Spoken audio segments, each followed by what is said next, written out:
Cedar's technical culture is very pragmatic and very outcome-oriented. We tend to hire a lot of people who are really good at thinking about the business problem and the product problem and actually getting things done.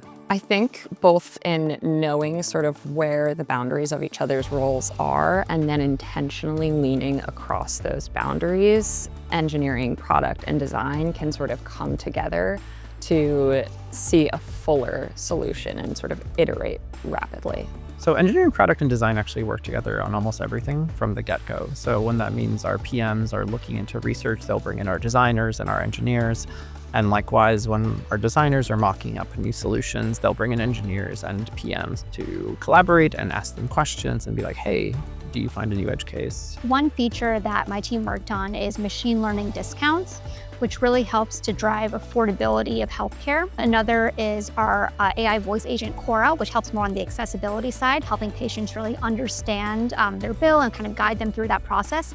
And I think these projects that are really centered around our mission of improving healthcare accessibility and affordability are the ones that kind of light everyone up and feel like you're really making a difference for patients. We stay at the leading edge of innovation because we are constantly asking our customers how we can do better. I think at the end of the day, our customers are these health systems that are struggling today themselves, interacting with their patients, engaging with them. And so really understanding their problems deeply is how we continue to innovate and come up with creative solutions to really make their lives easier, which in turn makes our patients' lives better too.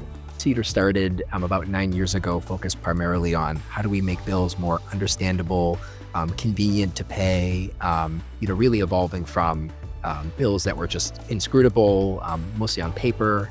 And so we really solved the convenience and understanding problem. Whereas fast forward to today, the biggest problem patients face is affordability.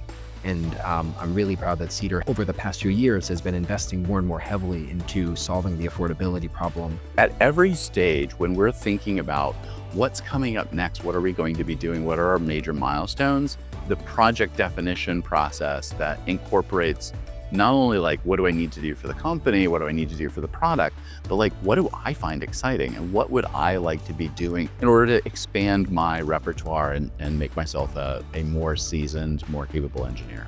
When things go wrong, because sometimes they do, the energy that people are bringing to this, which is like a mix of they really care about doing what's right for the customer, but they're not pointing fingers, they're just we're just looking at what's wrong and sort of figuring out our next steps and working together to fix.